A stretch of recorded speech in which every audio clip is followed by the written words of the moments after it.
محترم ابا جان، پچھلے کئی دن سے آپ سے بات کرنے کے بارے میں سوچ رہا تھا، مگر کبھی موقع اور ہمت دونوں ہی نہ ملے۔ بالآخر قلم کو سہارا بنانا پڑا۔ پچھلے کئی دن سے آپ کی خفگی کی وجہ سے سخت دکھ کا شکار ہوں کہ ایک بیٹے کے لیے اس سے بڑی بدقسمتی اور کوئی نہیں ہو سکتی۔ ماں باپ کی اولاد پر بے انتہا احسانات ہیں۔ آپ ہی لوگوں نے اعلیٰ تربیت کی، دینی تربیت دی اور اچھے برے کا فرق سمجھایا، اور پھر آپ کی اسی تربیت کے نتیجے میں مجھ پر یہ چیز واضح ہوئی کہ اصل چیز اللہ، اس کے رسول صلی اللہ علیہ وسلم کی محبت ہے۔ نیز یہ کہ دنیا میں اللہ کے کلمے کو بلند کرنا، اس کو کفر اور شرک اور طاغوت سے پاک کر کے خالص اللہ کی اطاعت میں دینا بھی ہر مسلمان پر اسی طرح فرض ہے جس طرح نماز۔ ہمارے اطراف کا نظام ظلم، کفر اور شرک کا نظام ہے۔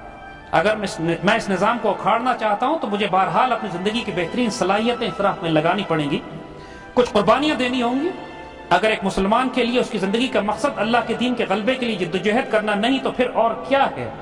پھر یہی تو آپ نے اپنی تربیت سے مجھے سکھایا ہے۔ والدین کا حکم ماننا ضروری، ان کی اطاعت فرض، لیکن کہاں تک؟ جب تک اللہ، اس کے رسول صلی اللہ علیہ وسلم کے حکم کے خلاف نہ ہو۔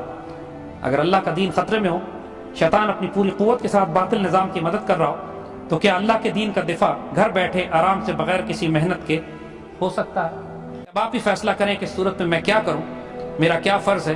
میں نے کبھی آپ لوگوں کی نافرمانی نہیں کرنی چاہیے، مگر پھر بھی اپنی کوتاہیوں کی معافی چاہتا ہوں۔ آپ کا بیٹا، آپ کی دعاؤں کا طالب۔